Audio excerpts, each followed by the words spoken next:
But today we're playing Domain Zoo, and I've kind of just simply cut the bad cards for the good cards. When getting here was kind of an interesting journey, where on Tuesday we were talking about trying to play a blue-white energy deck, trying to play like kind of like Murktide, but playing like Guide of Souls Ocelot Pride over like Ragavan Channeler. I may still get there, but I was ended up a little stuck, mostly because your removal options are pretty bad, being only blue red or blue white. So maybe you want to be Just Guy, and then the mana's a little bit weird. So I got a little bit stuck there, and I was like, well, what if we play Guide of Souls, Ocelot Pride, and Domain Zoo? And then I just kind of looking at it, it's like I was looking at some Domain Zoo list on like Goldfish, and it's like it seems like everybody's like playing Ragavan, Nacatl, and Neshoba Brawler still. And I saw that, and I'm like, really? It's like we're playing the Neshoba Brawler over Ajani. we're playing the Wild Nacatl Ragavan over Guide of Souls Ocelot Pride. Like these cards are just so much better. These cards are just so much better. And then I started thinking about how on Tuesday when we played the Domain deck, how Leyline Scion was like really good against the energy decks. It was just a very difficult combination of cards for them to beat. And then Leyline Scion is also really good with the Ocelot Pride plan too. It also protects your Ajanis from like if you want to kill your own cat to flip a Ajani, opponent can't break that up with removal, which is a really big deal. And I think the list came up together really well. Just very like it's kind of like a pure aggro deck. Oh, also I guess I should also say I've been really wanting to play a Leyline Binding deck. I've been really wanting to play Leyline Binding deck. This card's like the most underplayed card in Modern right now. And so like it was kind of the combination of all these things that led me to this today. But it's like we're just a very pure aggro deck with a lot of powerful cyber cards, some nice disruption. It's also like so nice to play an aggro deck like this that has some resiliency to Wrath Disguise. Like Wrath Disguise is just not that good against Scion of Draco. It's not that good against Leyline Binding, and then Tribal Flames and just the rest of the burn allows you to like pressure your opponent early. They Wrath Disguise, you just flames them and kill them a lot of times. Like this ability to blast them out of the game is really nice, and it's something that Boros and Mardu just kind of don't have. So I don't know, just a lot going on here, and I think the list looks really nice, and I think it's going to be good against the energy decks, and like maybe kind of doing a very similar thing to the other energy decks as far as like position in the meta but being favored in those matchups. Non-cohesive for the 28 months. Thank you. Welcome back. I hope Vine Lasher is good. Yeah, I think that card's pretty interesting. I talked about. Oh yeah, Bloomberg video's up, but I talked about it in that video. I think that card is powerful, but it doesn't exactly fit in a strategy. And it's also one of those cards that's like powerful enough to see play, but isn't powerful enough to like build its own archetype around. So we'll see. All right, we're up against an Obosh deck. I'm only going to put one Leyline into play, of course, so that we can loot the other one away with our Territorial Kavu. Yeah, there's also another go wave. I think I mentioned that in the video too, so we'll see. I think we saw... Oh, this is a different... For some reason, I don't remember these archaeologists. Okay, now I remember the Flare of Denials. I don't think I saw this one, or this exact list. I think this is like... This was yesterday. So another list like this also did well, and I'm just like so confused how this deck is able to play 4 rings, 3 sink into the stupors, and just like no life gain effects. To me, it seems like just bad deck building to not have shielded in your ring control deck. But I don't know. It does also keep winning, so maybe I am wrong and out of touch. All right, graveyarding that.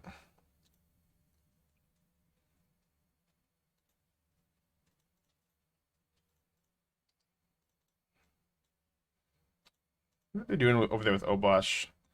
Yeah, I mean, yeah, these kind of decks are going to get better with Otter of Bolas for sure. Again, I just don't understand how they have, like, no life gain. And they're playing, like, all of these MDFCs, and they're playing 4 rings. They have 1 Cling to Dust in the deck. It's just, like, just wild to me. First by Mike, 30 months, you look back. Frozen North with the 40 months. Thank you also. Skill, it might be a skill issue. I'm not sure. Alright, so we get to loot away this Leyline. They take a nice 14. Which a nice 5 down to 14. Play a Guide of Souls and Ocelot Pride. Good chance that, you know, one of these gets killed here. Watching Mingo video, it seemed like the key was to draw a frog a lot. So the idea is that you just have Frog in play and then you just, discard your hand and kill him. Guess that's fine.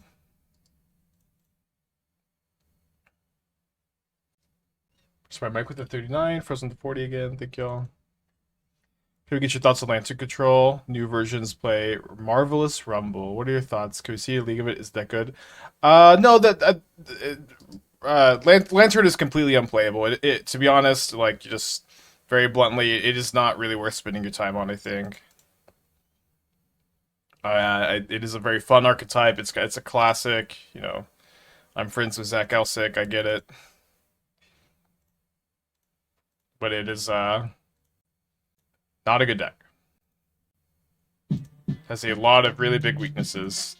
Static Prison, Card the Great Creator being very popular, Soul Spike being pretty popular. It's just it has no good matchups probably, or not very many good matchups. Dan with the 2 months, they welcome back. When does Bloomberg go live on Moto? So it goes live on Tuesday. Tomorrow, apparently there's a early access streamer event for Bloomberg that I didn't know about until yesterday. And so they discarded a Phlage. So we'll definitely be trying to play in that tomorrow, and likely the stream will go live a little bit later for that. Okay, so I could attack with Ocelot Pride, and then I guess that's really bad if they just double block. Let me just haste out Jegantha here. Oh yeah, Wrath the Sky is also. There's just so many problems with it. I also, again, I've got a soft spot for the deck, but just kind of wasting your time, unfortunately. So they did miss their land drop last turn. Let's hope that they miss their land drop again and can't escape the Phlage yet. Uh-oh, it's maybe perhaps they were sandbagging this Arena of Glory. Why not match Tribal Flames with Red Flare? Red Flare is pretty bad. We have like no red creatures besides Phlage and Scion of Draco. I guess we have Leyline to make red creatures, but it's like one of these cards is good, the other one isn't, and we don't have the deck building requirements for the other card. It's not the most complicated. All right, so they're going after my Jegantha. My best draw is probably Scion of Draco, followed by Leyline Binding. My own Phlage would be a good draw too.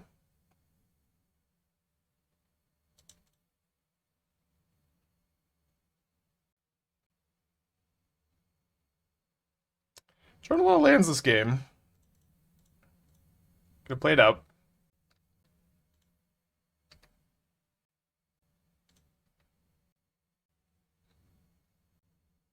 Go Ocelot Pride.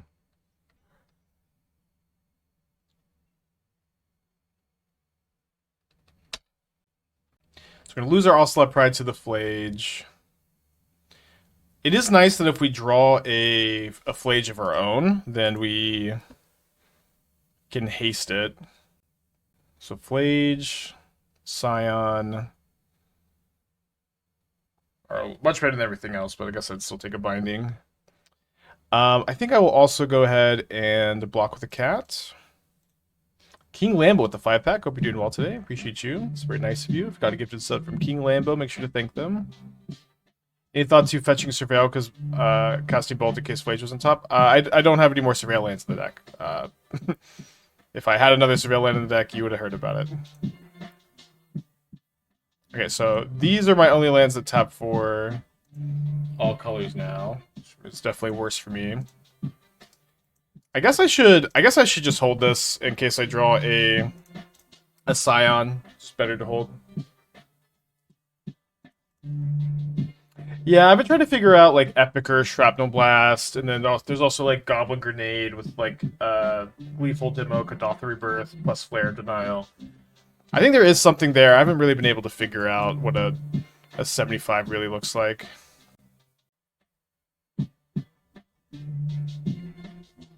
Okay, probably bad of them to not target the token. Maybe it doesn't matter. I want to leave one token alive, so if I draw Scion, I have 6 hexproof first strike to block the Phlage with. Guess we're hoping they just play Bone Crusher and pass. They have 5 cards in their hand. They play a Fable. I guess that's not too different. Scion off the top this turn. Okay. So I can't escape that this turn. I can escape it next turn, and it can maybe keep me alive, so... Still fighting.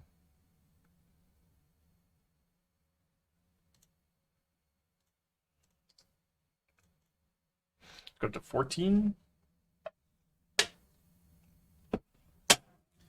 Opponent nicely lets me gain the life off the Guide of Souls before killing it. 44 months insane. Thank you, Bossum. Draw Scion next turn and have Phlage plus Scion here. Kind of wild that they're choosing to play Obosh over Ajani in their deck. There's like almost no chance that's correct.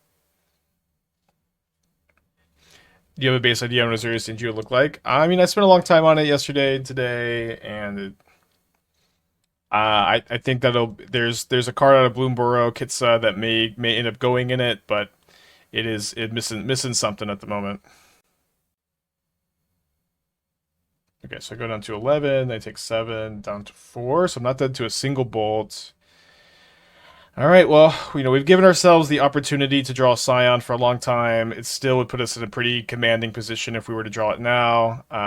We have the Phlage escape at the very least. Interesting. So I could Binding the Blood Moon and then haste the Phlage. I wonder if that's better than...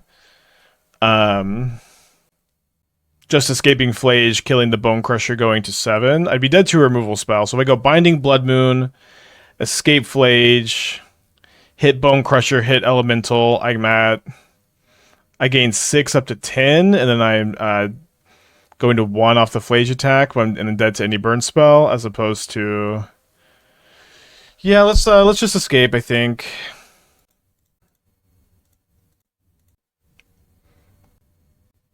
Dead to their arena. I was counting that we would go to 1 because we kill the Bone Crusher, kill the Elemental, and then we'd be at...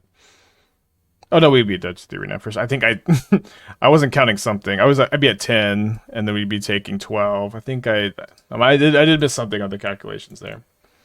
Tell me about the Snapcasters.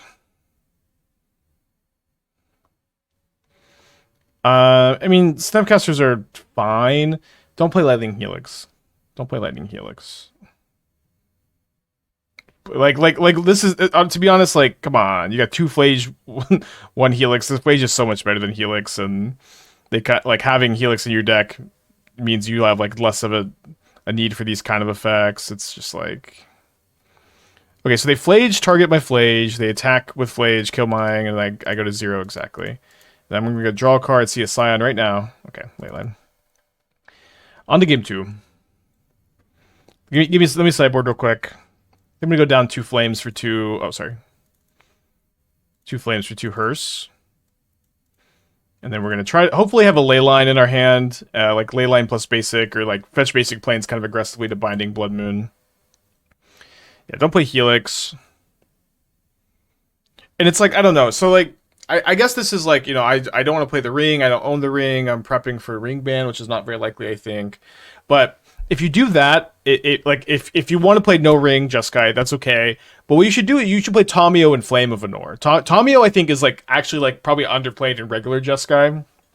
I would play like 1 to 3 in regular Jeskai, and if I was playing Flame of Anor, I'd probably just play 4 and 4 Flame of Anor and like 3 or 4 Snapcasters, and you can cut.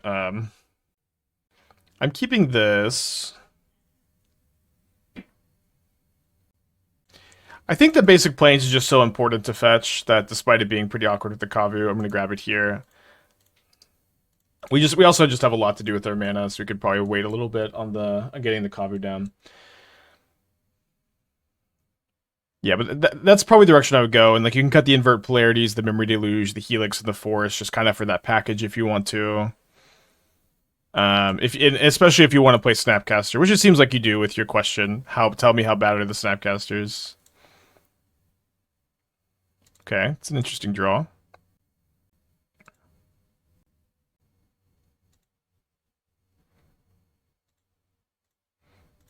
So I think I'm grabbing Temple Garden here. Sorry, not Temple Garden. I don't have Stomping Ground. I wanted to fit a Stomping Ground and then ended up not really being room. So I guess I get Steam Vents, and then maybe I could get Indatha Triome. Like, if I could draw fetch Indatha Triome, tap to Ajani, and then we have 5 domain Kavu. Maybe we should just got Sacred Foundry and got Guide of Souls Ocelot, but I think I just, like, it's maybe just a bit too bad to abandon the domain stuff for this. I do like drawing a second Ajani here. Don't exactly just want to play second Ajani and let them bolt the one I choose to keep in this spot. So I think I'll just play Guide of Souls and hold up bolt. They can't have Ophelia because they have Obosh. No removal spell is good. Maybe, although this might mean we'd get like Wrath the Gods tier. If they Wrath the Gods, I can bolt my own cat and flip Ajani, or Anger the Gods, Wrath the Skies, whatever. Sweeper. Can't be Pyroclasm.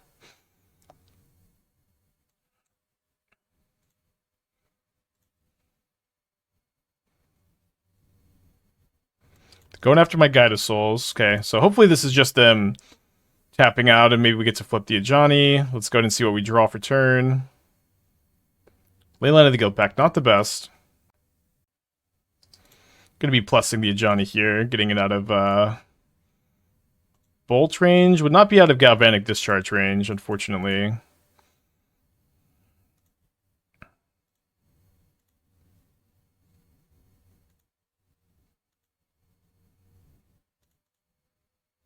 When did the 64-player cube drafts happen? They're happening. I have entered a cube draft for later today at like 7 p.m., 7:30. I have a dentist appointment today, so it's kind of... I don't know if I'm going to stream. It'll depend on like how I'm feeling after that. But if I'm feeling up to it, we'll stream it. Unfortunately, they had the second discharge. Oh, also I just noticed the record tracker's down. Let me get that up. Or text one up.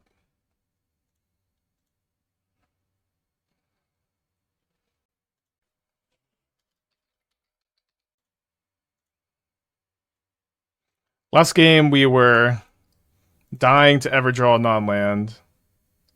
In this game, we're just dying to draw one more land. Probably gonna lose to the Escape Phlage here too, unfortunately.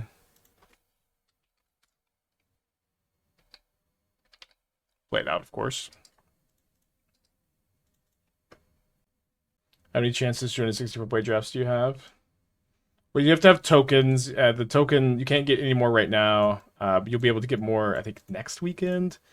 And there are going to be 64 of these drafts total. Do they have another Arena of Glory? Okay, well. I yield. Pray with the 49. Thank you, homie. We're on the draw. We have Leyline to fix our mana. We have 3 castable 1-mana spells. I believe Arena of Glory enters untapped with Leyline of the Guildpact, by the way. So, if I'm wrong about that, this hand is a lot worse. But I think I'm right about that. Is Boomer out on Moto? So there's an early access streamer event tomorrow that we're going to play, and then it's officially out on Tuesday of next week. Okay, so probably playing the Soul Trader build. Well, I guess I don't need to test it at the moment.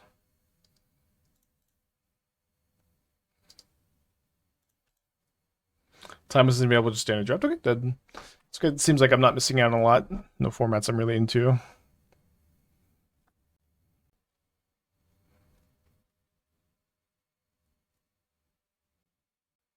think I'm okay to just get this supplier off the field for the mill 3. Obviously, they're sacrificing it here. Mill over Haywire Might. Ajani's a pretty interesting draw. I guess I'm actually just supposed to now play Ajani and attack with the Ocelot. Because we have the red permanent play with the Leyline. Another nice thing about Ajani in the deck is 0-mana red permanent. Is Titan's Nest to replicate Consign to Memory a million times with Weather Bloom? Okay. Titan Nest to replicate Consign to Memory a million times with Weather Bloom Apprentice too janky. Well, I mean, it's a little janky. You have to have a million cards in your yard to do it a million times. You have to have 20 cards in your yard to, kill your opponent. Seems pretty janky, but pretty fun. I wonder if there would be a better replicate card you could play also. Alright, at risk of my opponent having a Flare, I'm going to go ahead and bolt. It seemed like if they had Flare last turn, we would have heard about it.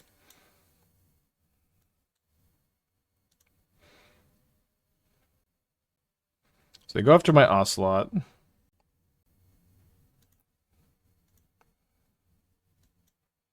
Dead cat. So if I make this, kill the Marionette Apprentice, block here, Ajani dies if I don't Binding. Versus plus this blocks kind of well all of a sudden, and then Ajani still dies if I don't Binding. So I guess I should plan to Binding the Gravecrawler and do this. Just get the free removal spell. Around Scion of Draco. Yeah, we got Scion of Draco in this deck. Come on, get out of here. Yes, we have Scion of Draco in this deck. Dying to draw it all match 1. Maybe we should have mulliganed for it a bit more aggressively. Game 2. Oh, no, we can. There's no way we could mulligan that opening 7. Is there a reason to be on Zoo over Energy? Yeah, Leyline Scion is like really, really good against the other Zoo decks. They have 1 card in their hand. Easy, easy Binding here. Easiest Binding of my life. Yeah, it's also you're like way better against Wrath of the Skies with this build too. Is like another awesome thing. And so you're doing a very similar thing as Boros Energy, but you're better, I think, against Energy, and you're better against Wrath of the Skies. Is the general line of thought here, I guess. All right, let's bring in the Graveyard Hate against the Graveyard deck. High level stuff.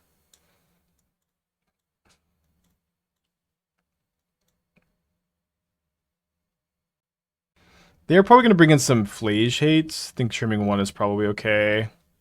But maybe also Phlage is just too good. I do think the sorcery speed removal is kind of mid in the matchup. Maybe we could just do this. I'd rather be on Jund Creativity or 5 color right now. I don't know. I was never much of a creativity gamer, and I don't think creativity is probably very good at the moment. Is it Mentor good here? Mentor is actually pretty good. Yeah, so I should probably had Mentors in. Ocelot's out versus the Bowmaster deck. Ocelot is just too good to cut. We also can sometimes have hexproof Ocelots, and you're just laughing all the way to the bank. Hands like this, like, you know, if they're like obviously holding up Bowmaster, we just go Guide of Souls turn 1, they hold up Bowmaster, we just play Kavu instead, and like, if their mana's blanked, it's nice. And if they're not holding up Bowmaster, we can play the Ocelot Pride to get our token.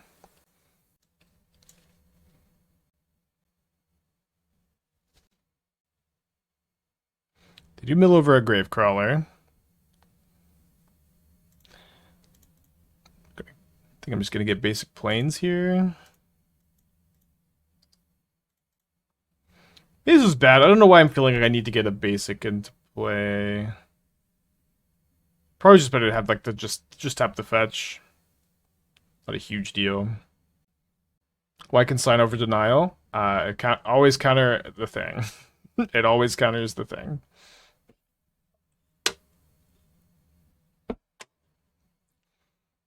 Unlike Flare, unlike the Stub, which we're kind of low on, like ferocious creatures, does not always counter the thing. So best draw is maybe Binding for the Birthing Ritual. I think I'm into bolting the Apprentice here. Although maybe I'll want to bolt the. Yeah, no, we get in for a point of damage this way too. I'm just gonna bolt the Apprentice now.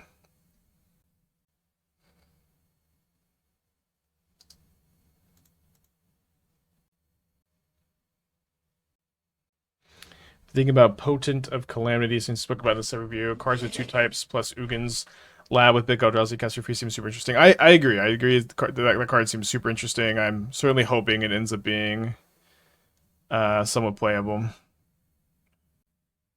This might be an Elegant Parlor loss. We'll see. Oh, they unearth the Apprentice. And then they just have the Gravecrawler. Okay, we are at a low enough life total where we're dead to this, since they deal us 2 for every 1 life they pay. Yeah, let's go ahead and bring in these Harsh Mentors. Finding cuts is going to be tough.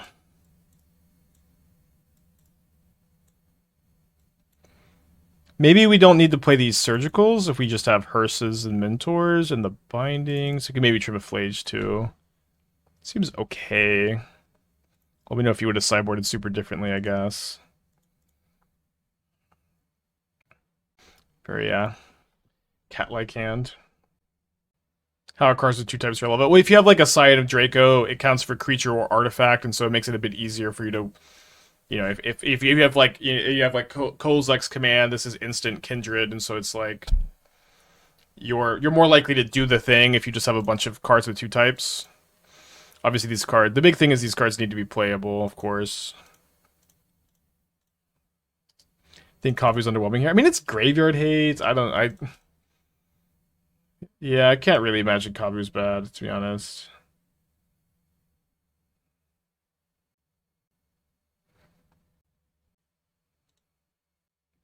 Is it a 1 type for each card? You need to have 4 X's at least? Yeah, but I'm just saying, like, if you go like X equals 5, X equals 6, you're way more likely to do the thing if you have a bunch of cards with 2 types in your deck. But I agree, it's not like the biggest deal ever. So pretty sure I was getting Breeding Pool.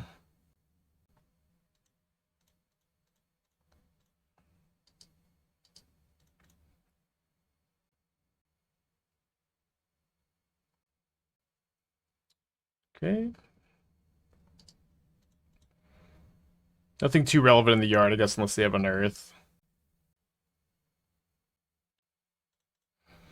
Alright, let's get Ajani down before we attack with these cats.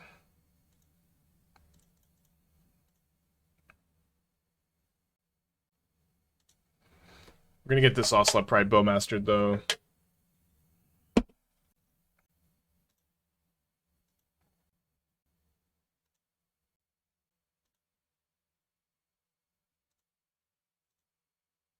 Getting in. We back up Ocelot Pride. 4 cards still in their hand. They don't have green mana yet. Probably have a green source in their hand, though, if they're not fetching for an overgrown tomb there.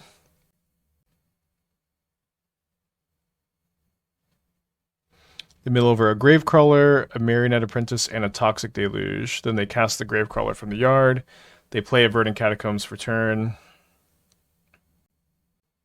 And they pass. Every game so far, too many lands or too few lands. Maybe this is just the Domain Zoo experience.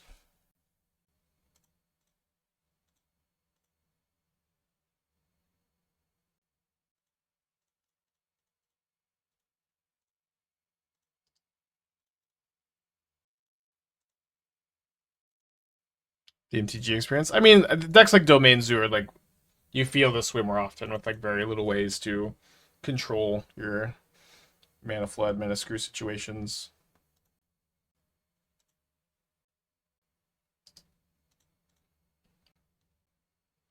There's a Soul Trader. Do they have access to an Apprentice here? Seems like they do not.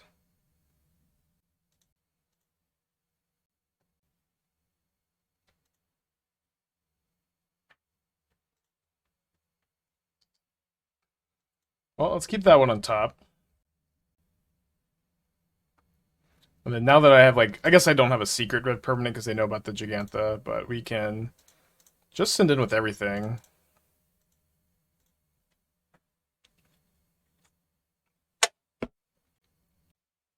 Under a lot of pressure here.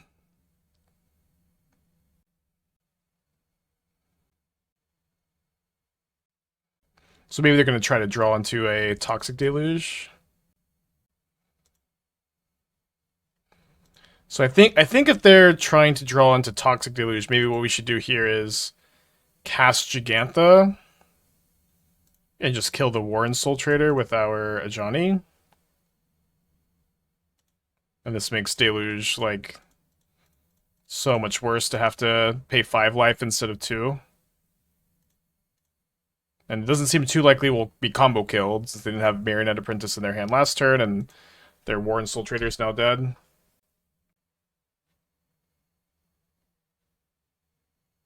Another Bowmaster. Alright, your turn. What about Black Green Soul Trader?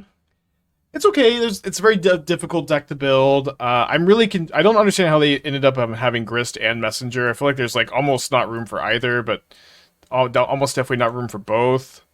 Very difficult deck to build. We trophied with a mono black Phyrexian Tower deck on Tuesday that just isn't playing the combo, and we're just playing Fulminator Mages instead, and the mages are really good against the non-interactive decks. The rest of the deck is very good against the interactive decks, and doesn't to me it seems like you don't need to play the combo, and then you don't have to play Gravecrawler or Soul Trader in your deck. I mean, Soul Trader's not awful, but it also ain't quite where you want it to be. Okay, so they Flare of Malice, they kill my Jegantha. Jegantha is such a silly card. We would just would absolutely lose this game without it. Grist is in the sideboard and Messenger is a one of. Is this stock? I almost how is this something we know? Because to me, my impression of this archetype is people just kind of they just build the deck, and everyone just builds the deck a little bit differently. But maybe did they do well at the challenge or something?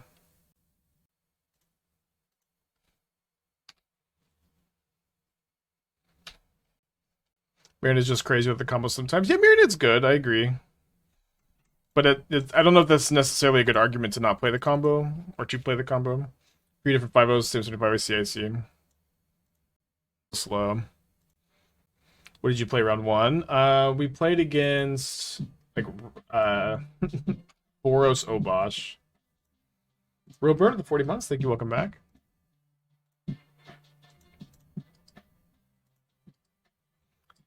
That's some mana issues with games. I think we drew 5 lands in a row game 1. Against Rhinos. It'd be fun.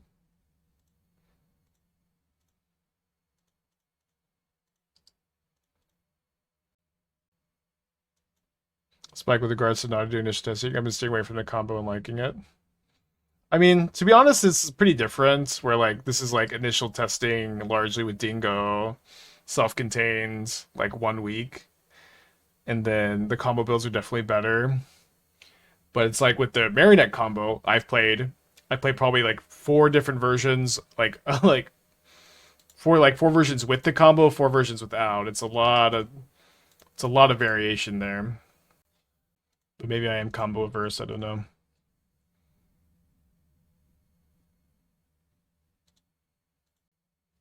Gonna fire these maybe. They just fire Ajani. Let's flip it. Or try to, they might force. But it's I don't know, we played, I guess we can even just check, right? All the different versions we've streamed.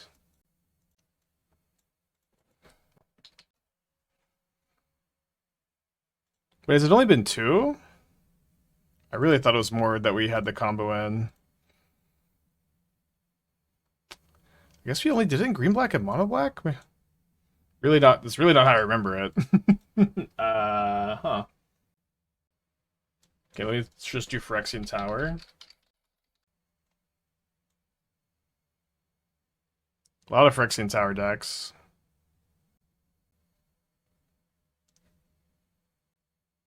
I guess maybe I thought we had it in the Dimir version for a bit. Okay, what are we doing here? We have 2 damage off the Ajani. I want to Phlage so that I can trigger Ocelot Pride, I guess.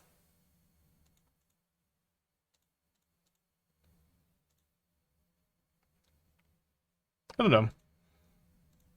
We're at the very least coming off a stream where we did really well with the no combo build. We're in a league with your Fanatic Devotion, but added Trailblazer, tried out. Hard to tell how much it did, but going turn 2 Fanatic, turn 3 Trails, Razor Stirrings, One Ring with Stick. I mean, I agree, but I agree that there's some synergy there. It's definitely an interesting card to include. It might be good, but it also I've got some problems with the card. It's just kind of low card quality, and 6 also just gives you so much selection. And then you don't have that many 4-power creatures to really trigger it anyways. Okay, another fire. Hope we can just draw a land and escape Phlage. Gator with the 25. Hope you're doing well. Appreciate you. Don't think maybe it would have been better to just go 3 damage to face with the 10, then Ajani put them to 8. Not sure. This turn, I think I want to Flames their face and then Surveil to try to be able to escape a Phlage. So Flame their face down to 7. And then maybe if they fetch or if a cat connects, this Phlage and this Phlage will win the game. What do you think of a Mardu energy build that cuts black for Moon's post board? I mean, it seems like something you could do. Do a binding? Binding would be pretty weird here. Okay, they definitely have a binding, but they don't have green for their domain. Thankfully, I don't need to attack with this Phlage to win. I don't know. Cutting black for Moons at post board doesn't seem terrible. It doesn't necessarily seem that necessary either. I feel like you could just kind of easily play 4 Charmals, break the ice. Like you have a lot of tools against the Tron/Eldrazi decks that don't require you to cut all of your black cards for Blood Moons, which are also can be kind of slow. Like I've been really liking Break the Ice specifically because it just is a card that means if you draw it, you're not going to lose on the draw. Losing on the draw is a big problem playing against the archetype. Rhino's a thing again. Some people have been doing well with Rhinos, and a lot of people who are doing well with Rhinos seem to be crediting Phlage as like the big deal for the deck, the big thing that's making them do well with the archetype. I kind of feel like the deck is maybe just somewhat well positioned, is maybe a bit more of it than Phlage, but Phlage is also good in the deck for sure. Break the Ice is double black though. Yeah, I know. I'm not saying you have to play Break the Ice, but you could play Charmall, but you could play you might be able to play Break the Ice depending on how many sources you have. But I'm mostly just saying that Blood Moon is not so good. Blood Moon is just kind of mid.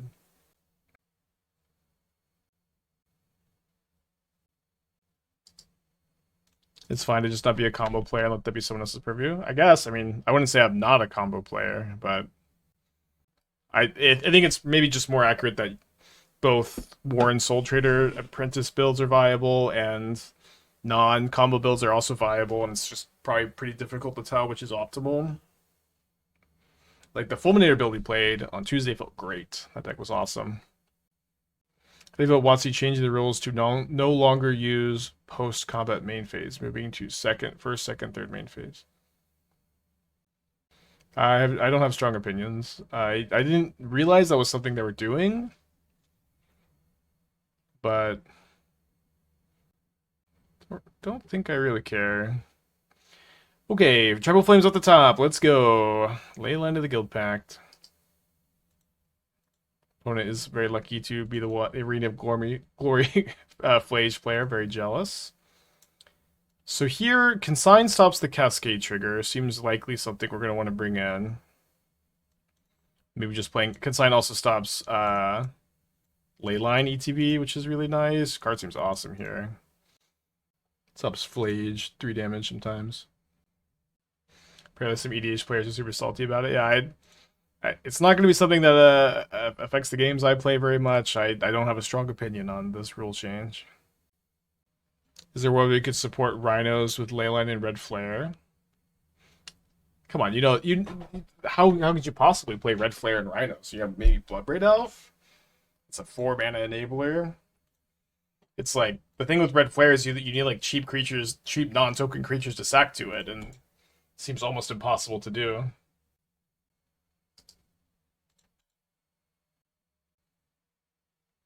I'm planning on playing the Green Eldritch deck. Would you play Breakers or Devourers? Yeah, I would play the last list that was playing 2 Breaker of Creation, 4 World Breaker, and 4 of the Once Upon a Time Eldrazi.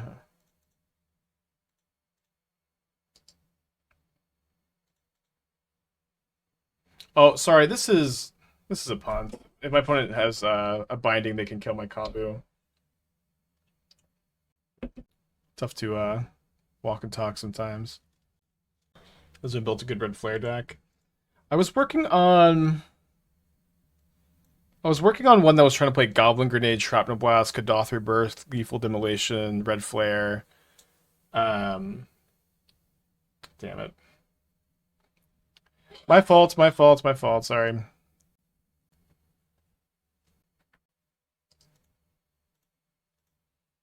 So I'm gonna get Plains, then Indatha Triome, I guess.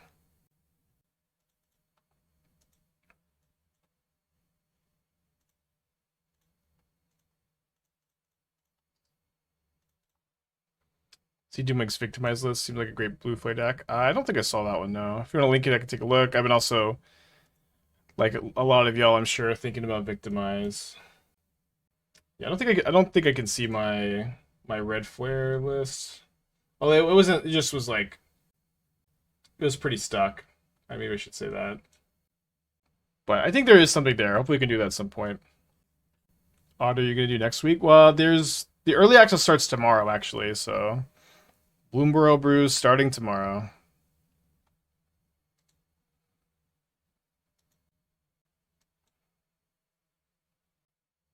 It's interesting.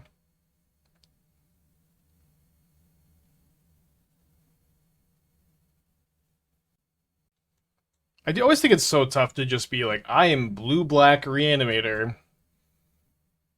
Like, this is just blue-black Reanimator with, like, and we're just like, we're gonna Thoughtseize or Flare of Denial, all the graveyard hate, and like, I guess you have Psychic Frog as a backup plan. Maybe Psychic Frog is enough of a backup plan. But it just seems tough. Seems tough to be so all in. Interesting pickup.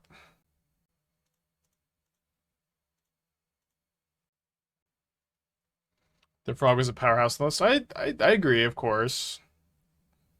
Psychic Frog is good.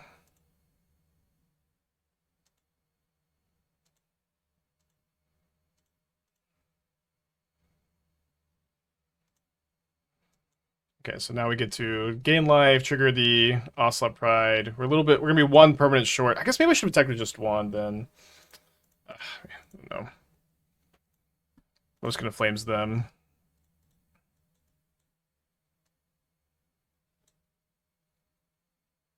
Looks interesting.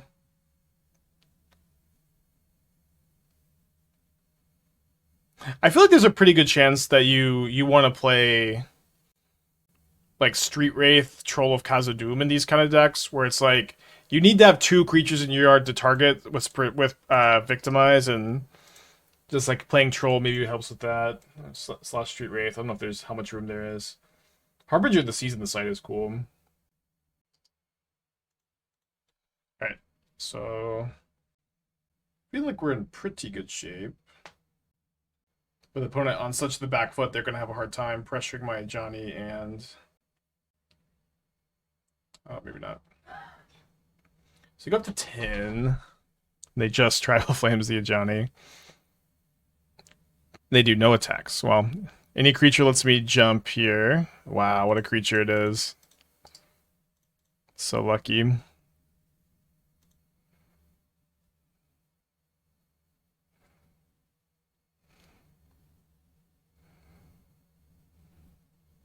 I think I'd play around Dead Gone by just attacking with, I guess, this cat, right? Although, sorry, maybe I guess attacking with these. Sorry, they flipped to Johnny. I guess I should have attacked with these two. Should be okay. I think they're gonna have a hard time coming back if they don't have the Dead Gone. Maybe we're cold to fetch Veil, escape Phlage with haste again.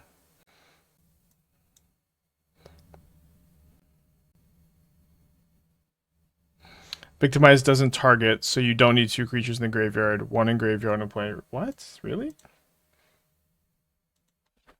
It does change a lot of things. I thought you had to target two creatures in your graveyard. Choose two target creatures in your graveyard. Ah, you're raw. Sack a creature. If you do, return two chosen cards to the graveyard. Chapped. Okay. It's fine. We've all been wrong from time to time. Oh, I missed that the Crashing Footfalls lets them Escape the Phlage. That's okay, yeah. Sure, you're confusing it with something else. Hey, Fran. Yeah, maybe Blood from Bones. Hard to imagine they're not escaping the Phlage here, I guess. Kill Ajani. Kill Guide of Souls. Then I can... I maybe still have lethal, so they'll be at 12. I'll Tribal Flames them down to 7. Attack with my Flying Cat down to 3. And then the rest of my cats would have to get in for 3 damage. Which I think we can do. Maybe I'm miscounting. So look, 1, 2, 3. Yeah, looks like we have actually Xaxes if they do that. So I wonder if there's a better 2 cards for them to kill. I guess they can kill Ajani and then kill the Cat Warrior. They can also have Force of Negation, but they didn't have it last turn.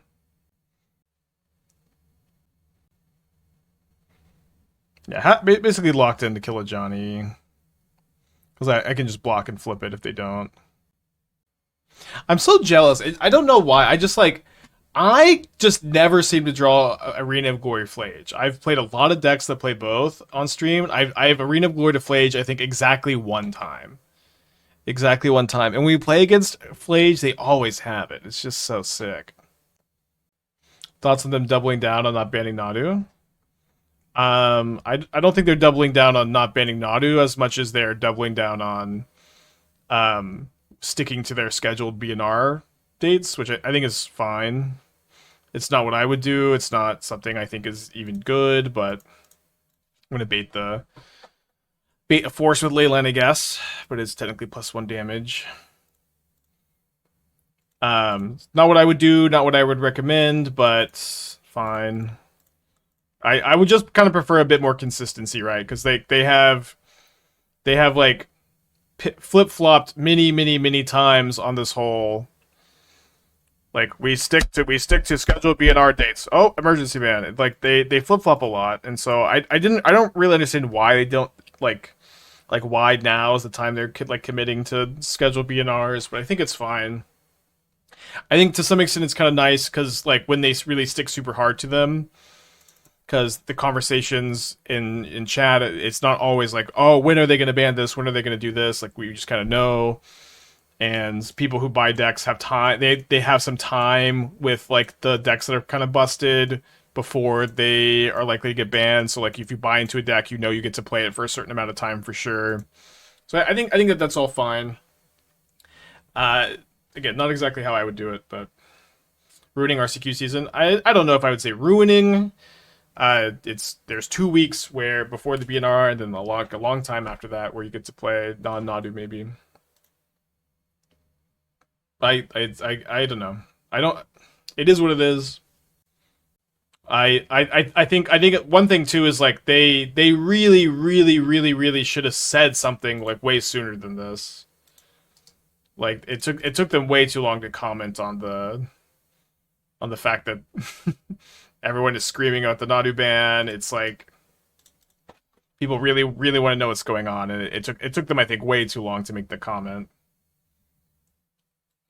There seems to be an unspoken agreement to not play Nadu in leagues. Yeah, Nadu is pretty uncommon in leagues. Some people do play it, of course, that's fine. What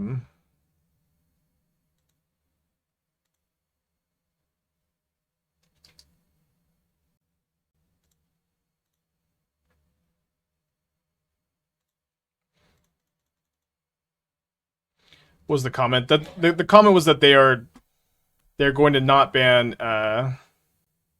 anything until the scheduled BNR release date. Feels like the Borsinji is the deck that dominates leagues. Maybe. They should have. Yeah, they should have not. Yeah, having the BNR right before the Pro Tour is pretty bad, I think. I agree.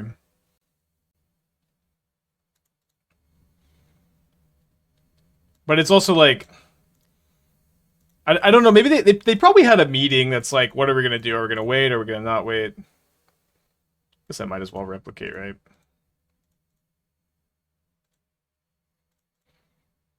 Commandeer exists. Yeah, the scheduled date, like in the middle of, or like, you know, after RCQ season starts, is bad. But ultimately, I think it's okay. There's not a lot of Nadu in leagues. It's not a deck that you auto lose to, despite it being very good. You need to be more prepped for it for tournaments than leagues. So, like, if I was going to play this in a challenge, I would have more harsh mentors.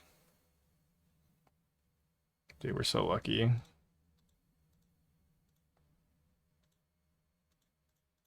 The problem here is the 2-week time frame. It's not long enough for people to discover what's truly broken or really strong, waiting for counters to appear.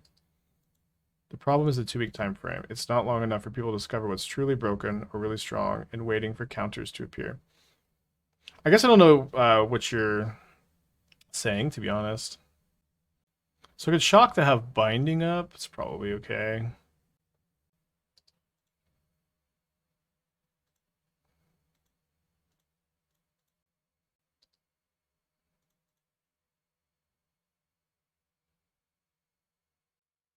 If your goal is to win, you probably do more with Unado decks. I agree.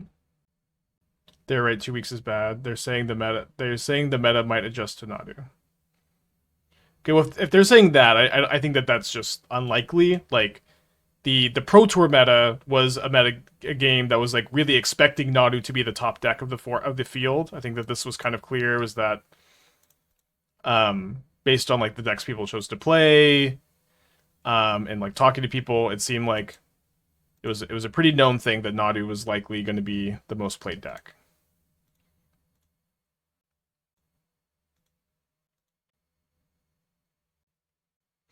No, the 2-week thing is that the schedule will be in ours or 2 week after set release. Oh yeah, I don't know. I agree that that's bad. I think this is not a very hot take. That is bad. If your opponent has Leyline Void or anyone has Risk Piece, your dying creatures will draw you cards. I think that's funny. That is kind of interesting. Very awkward draw.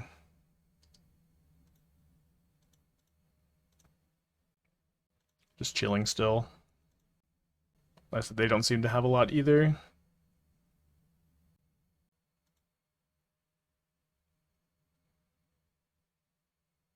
To be fair, they weren't sideboarding. Wait, when Saffron Olive did Hogak versus Nadu, there was no sideboarding and Nadu won, despite Hogak. Wow, it's kind of interesting. Although it's kind of like, maybe it's not that interesting, because to some extent it's just like, fast combo was always like, turn 3 combo was always like the deck that was good against Hogak. Surveil, not worth missing domain. I mean, at this point in time, it seems like we maybe could have fetched differently. The Surveil was, I think, really important because we had like no threats and no no domain cards in the hand. I agree, we probably could have fetched better. We also it was also like there's a weird dynamic on turn 2 where we needed to play around Fire Ice, and then we also needed to fetch blue. Oh, Hogak stomped Nadu. Oh, yeah, I don't know. Probably not the best data, but that's okay.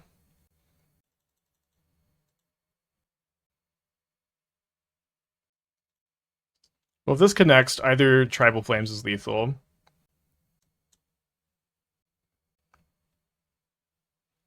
Fire the cat, 1 damage to me. Do you have another removal spell? Like Nadu's ever so slightly harder to play than Gak. No, it's okay. It's not a big deal. Alright, gonna let this go. Going to cast a Tribal Flames, and then depending on how F6'd it seems my opponent is, I might cast the other one. They don't seem to be completely F6'd. I'm gonna cast the other one, I think. I just don't want to like have them top deck a Phlage. I guess I could consign the Phlage trigger. Yeah, just seems like it's probably likely to resolve. Weird match. Well, keeping this one. So usually you want to play Guide of Souls before Ocelot Pride, but I think in this hand it's obviously always nice for you to be able to play Pride on turn 1, and if they play a blocker that can block it, which I guess there's not that many. The Ajani flip is pretty threatened. And I want to play Ajani on turn 2, I think. Although also going Guide of Souls turn 1 into Kavu turn 2 into turn 3 Ajani Ocelot Pride, and then we could jump the Kavu. That seems pretty good too. I think it's all kind of good. I think I'll just play the Guide of Souls on turn 1 actually, because this gives me This gives me maybe the most options on how to sequence this, depending on how the game plays. I could draw a second Ocelot Pride or second Guide of Souls and just love to have played this one turn one. Undercity Sewers, graveyarding an island here. Yeah, let's go ahead and play Kavu.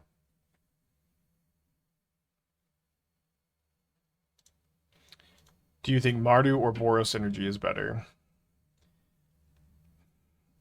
I hate to be too much of a contrarian, but I think that Orzhov list I've been playing is really, really sick, and I think it's really good against Boros and Mardu, and has, I think, extra game against basically every other deck, because it's also a deck that's playing Grief Scam, Solitude, and just like better, like gets to play 4 Break the Ice on the board. Like I just kind of love all of these things about that deck, and I don't know. I've been really into that one. So all I want to say, I think that list is really good and probably pretty deserves to at least be in the conversation in my mind. Thanks, Fran. Yeah, I think this list is really nice.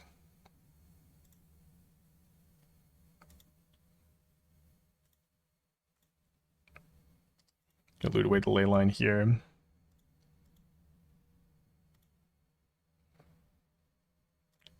Yet again, one permanent short of domain.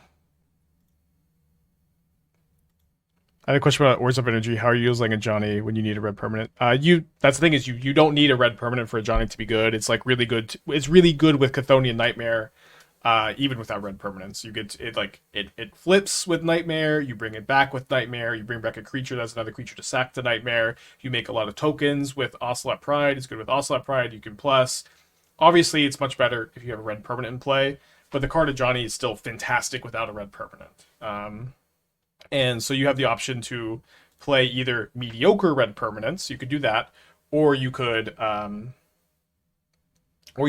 and just and just accept that Ajani without red permanents is still fantastic at that deck.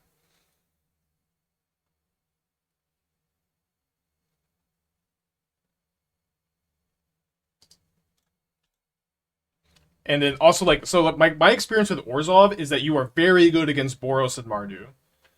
When we played a challenge with it last weekend, we beat Mardu slash I think it was just Mardu we played against. It might have been 2 Mardus and a Boros, but we beat them every time. Which I think also is pretty important to note. So I need a blue.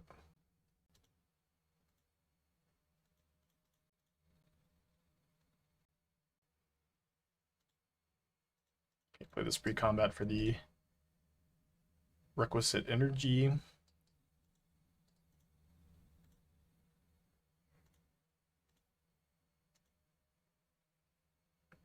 Do you think Amchapter is mediocre? No, I think the card is awesome. I think it's been like kind of the best card, I think, in the Mardu decks and the Boros decks. Or arguably the best card. Depends on how good your hits are. Okay, so up a game against some kind of reanimator build here. My understanding that the feeder leagues for Vegas Cube are close to August 9th. That is my understanding, yeah. Teague is the most underplayed card in Modern. Yeah, some people have been saying that. Teague is probably pretty decent. They're a Frog deck, but like Bolt is just not that good against Frog. Like Tribal Flames is like, okay, you can discard 3 cards if you want to keep your, or 4 cards if you want to keep your Frog, as opposed to just 2. I saw some attempts at combining the token copy of Ocelot Ob as casualty. Was this a meme or anything there? No, this is like somewhat stock in Mardu. People really, really like Ob. I think that if you're playing Nightmare, I still would probably recommend Ranger Captain instead. I don't know. At the very least, I would just love to see Orzhov in the conversation, because I think you like it's hard to even argue that Orzhov is not great against the other energy builds and has a huge amount of applications against Jeskai and Tron. It's like it just has like so much, and it's play 4 Bowmaster, so you're better against Necro compared to Boros. You can play 4 Bowmaster and Mardu if you want, of course, but not everybody does. It just feels like you have so much game in like every other matchup compared to the other energy lists, and you're good against the other energy lists. So I would just again love to see more Orzhov in the combo. Why is Surgical good? So Surgical, I think, is like kind of the best graveyard hate you could play against Goryo / Reanimator. It just like it's like it's a huge 2-for-1 that also makes the rest of their deck really bad. And so for me, when I'm choosing to play Graveyard Hate in my modern deck right now, the main thing I'm wanting to target with that Graveyard Hate is Goryo slash, like, I guess, some of these persist builds. Not trying to be a board and surgical against everything. Player board using Endeavor XL Phlage for Boros. So I'm not. So I'm either bringing in 1 or 0 surgicals against Boros, or Phlage decks in general. I'm not sure if that number is 1 or 0, but it is.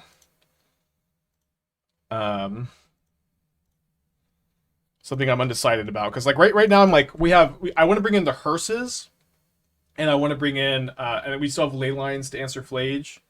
We also have Kavus to answer Phlage, so we probably just don't bring it in. I was thinking about it this morning. Alright, so not the best mill to 5.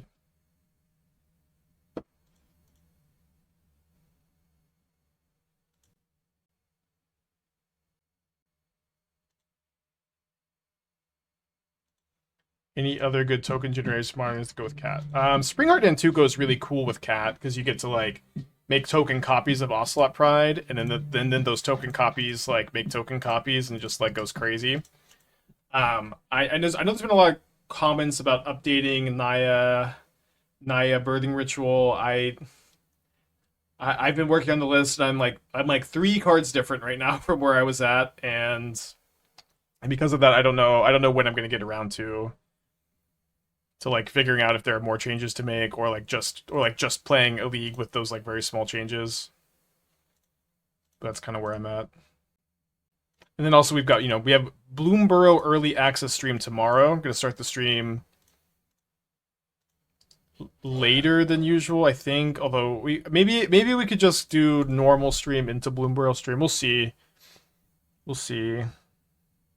I'm a big I also have like, oh no, I have like a meeting I might need to reschedule. Been a very busy week.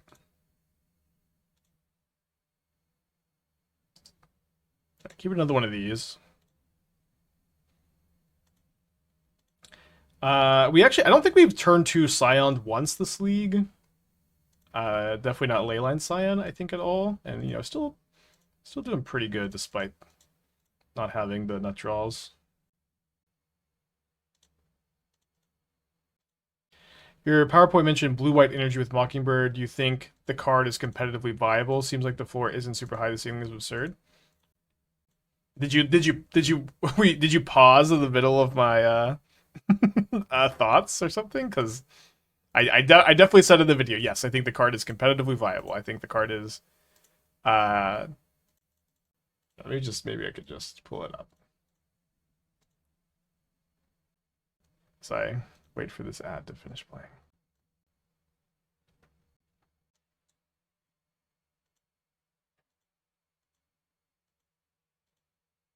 This Helga card could be like a good reason to just get to play the full 8-pitch cards, which my opponent's got a lot of counter spells, so I don't want to just like run the Tribal Flames into counter spells here. Mockingbird is another cheap, good blue creature. There's a lot of these, as you can maybe tell in the set, and I really like Mockingbird. The more I think about it, the more I think this is more like a really good direction to go in some of the MTGO decks.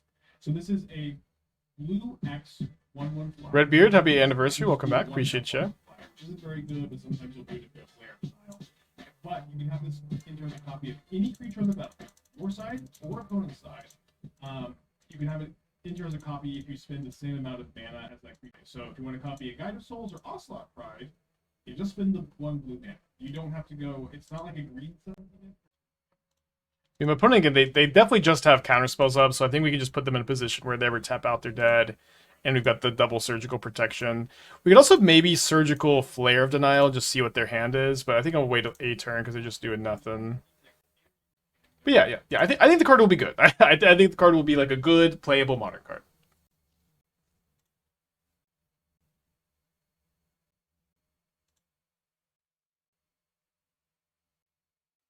Sorry about that.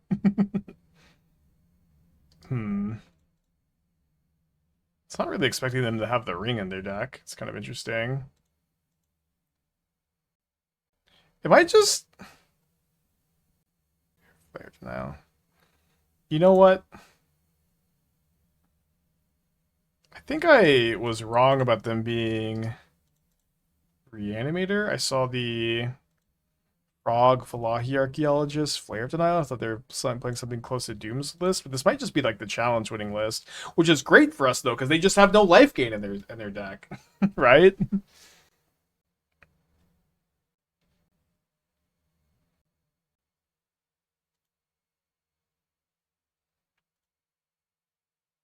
Oh, this is their one of Cling to Dust. I'm sorry, I shouldn't have said no life gain. The load bearing Cling to Dust. Right, it's fine. I apologize for disrespecting the one of Cling to Dust. Which I might surgical.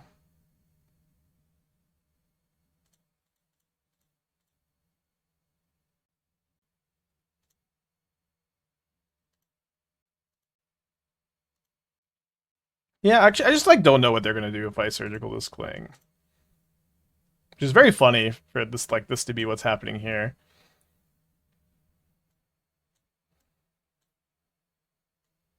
Okay, so looking at their library. Oh, okay. They put some Shielders in the deck, which is definitely right. They have Harbingers in too, which is interesting. They have Consign, Flare, Scolding, Shielders Edict, Basic. So we'll see what develops, but right now their hand is pretty weak to me surgicaling the Flare and Flamesing. I'm definitely glad they've added some Shielders to this list. It just did not make any sense that they have like no Shielders. As Archaeologists just augured Bolas. Basically, I guess you're fueling your one of Cling. Otter of Bolas is going to be a lot better in these kind of decks going forward. It won a challenge. Yeah, it won a challenge with no Shieldreds, which was like just, I don't know, I'm tripping a little bit too much about it, but it was very confusing to me.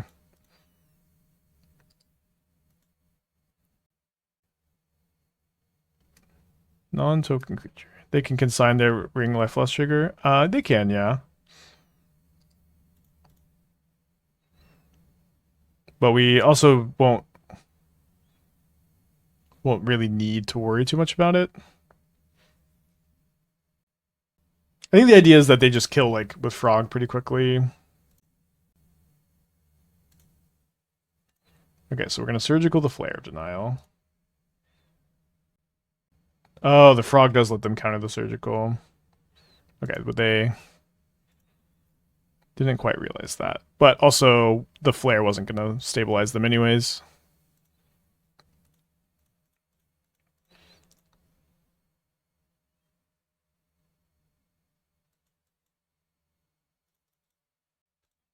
Alright, keeping this on the blind into play. All domain today. Anything else in the deck? I have like 5 backup decks available. Not all domain today.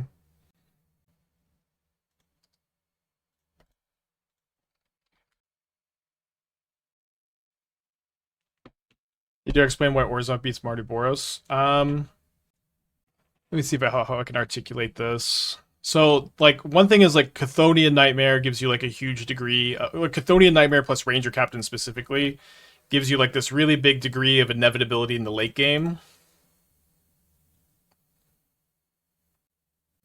I'm just gonna get my Triumph right now. It gives you a very big degree of inevitability in the late game. Sorry, it's so hard to walk and talk. That like they just have a very hard time beating that inevitability. And then in addition to that, like you're a Solitude Ephemerate deck. So unlike other energy decks, if you're like on the draw against their very fast starts, it's just very hard to win if you're on the draw and they curve out well and you don't have like good removal. But that dynamic is just not really at play here. So I wonder if I'm supposed to Phlage this. Honestly, I might just want to discard Phlage for value. A little bit weird, right? But I kind of don't hate it. I could play a second Kavu and just hold up Bolt/Binding for the show-off. Giant, 11 months. Thank you, welcome back. Appreciate you. But yeah, having Solitude Ephemerate, it's like that is very good against Boros. Also, You have Grief Scam, which is very good against them. You have Bowmasters, which gives you like a nice little edge in some spots. You basically just have all of the edges of the matchup. To some extent, Orzhov versus Boros and Mardu reminds me of playing Jund Saga against like Rakdos Lurrus. It's like Jund Saga just like was so good against Rakdos Lurrus. Rakdos Lurrus was really good, really popular as a deck I was like really trying to pioneer. And I remember playing CFB Vegas. I was playing the deck, and Rakdos Lurrus did win the event, but I just got stomped by Jund Saga all day. And it's kind of the same. It's just like you just have every single edge in the matchup. There really isn't anything that okay, this is interesting. There really isn't anything that Boros or Mardu I think are doing better than you in the matchup.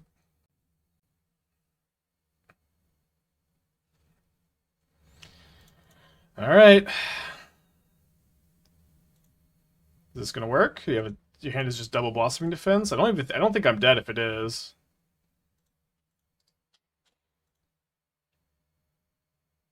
Might be. I don't think this is 15.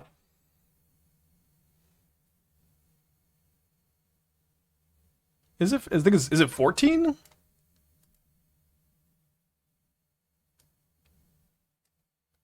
It's 14.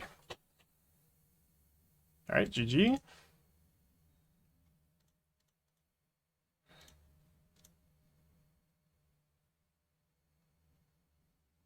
I guess maybe Scion plus Bolt. Scion plus Bolt is a little better because you get trample. It's all lethal though. Close one.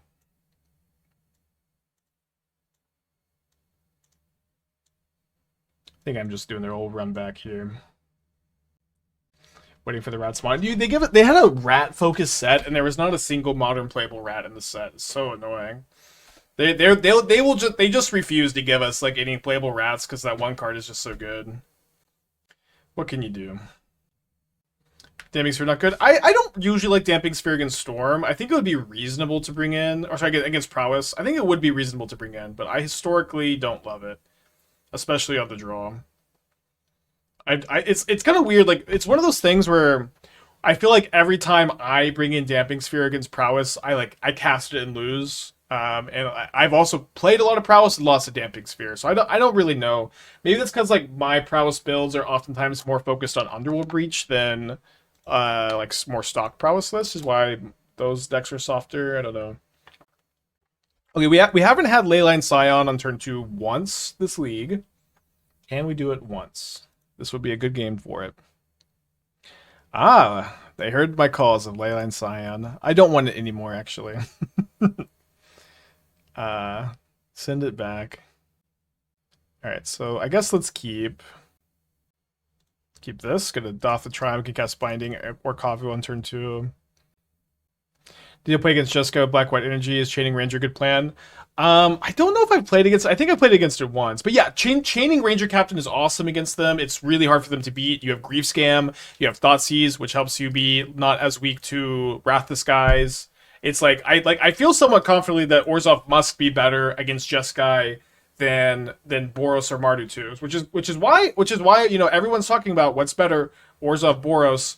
Or sorry, Mardu Boros. I really think Orzhov really deserves to be in the conversation because I just think it's better against the other energy decks and has you can make a very good case that it's better against every other meta deck.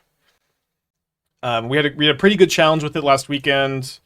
Was a little bit short of top 8ing, but definitely would like to play it again.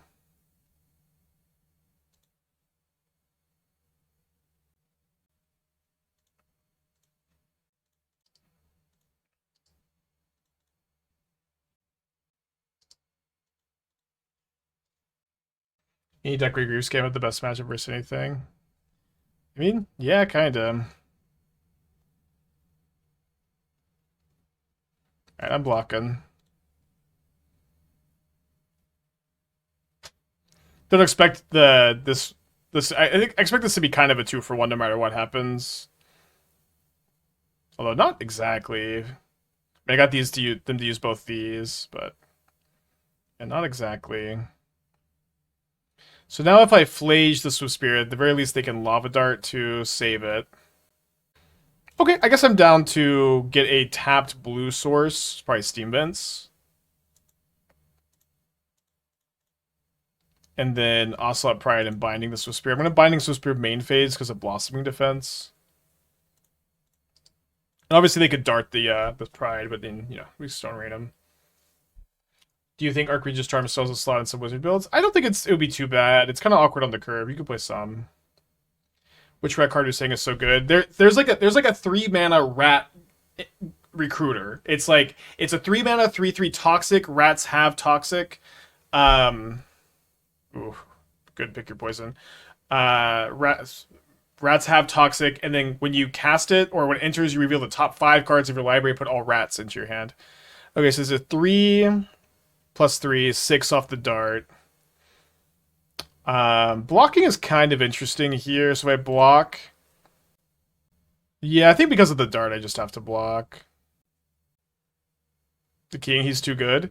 Yeah, so he's too good in the sense that, like, if the king just cared about, like, goblins or merfolk or, like, any playable creature type, it would be, like, absurd for like a 3-mana 3/3 that puts all, like, merfolk into your hand or all goblins into your hand. Like, the only reason this card is allowed to exist as it is because it cares about rats instead of a type with, like, playable cards. And so the reason why we talk about, oh, give us more playable rats all the time is because this card is so good that if there were more playable rats, then, like, we like this card would be phenomenal. Like, you know, if that makes sense. But you know, again, the card is only allowed to exist because there are not good rats.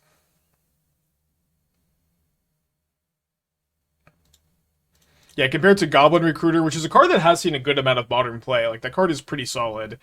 And then Goblin Recruiter is a card that is, like, an extra mana and is a 2/2 instead of a 3/3. It doesn't also have, like, an extra benefit. Alright, you got a Blossoming Defense. We're going to go to game, or Mutagenic Growth. We'll go to game 3.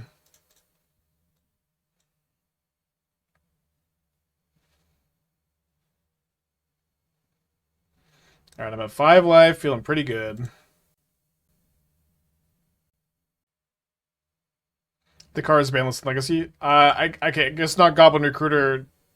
Goblin Ringleader is the card I'm comparing it to. I'm not comparing it to the one that stacks your deck.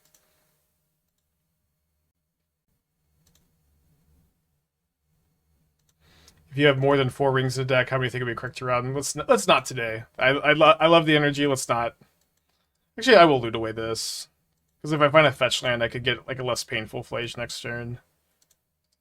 Let's not, no ring talk today. Would you say Assault Strobe is only good because of Slickshot Show Off, or is it slept on before? The first deck I ever streamed with had Assault Strobe. I actually don't think I would not play Assault Strobe in Prowess at the moment, though. It is powerful with Show Off. It is not a card I would recommend, honestly.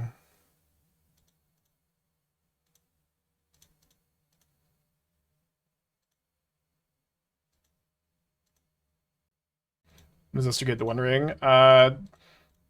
No, I don't really want to jinx the date because we have a date we want in November of next year, but we haven't booked a venue yet, so it's a little bit flexible.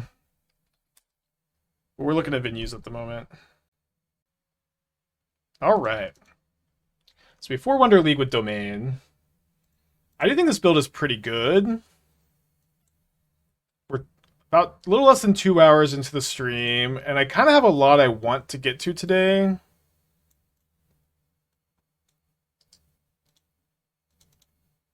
think we'll probably just move on to a different deck. I think, you know, here's a list. It's pretty good. I think it's, if I was going to build Domain Zoo, this is how I would build it. And you know, it's kind of nice to get a 4-1 without Leyline Scioning, like, a single time either.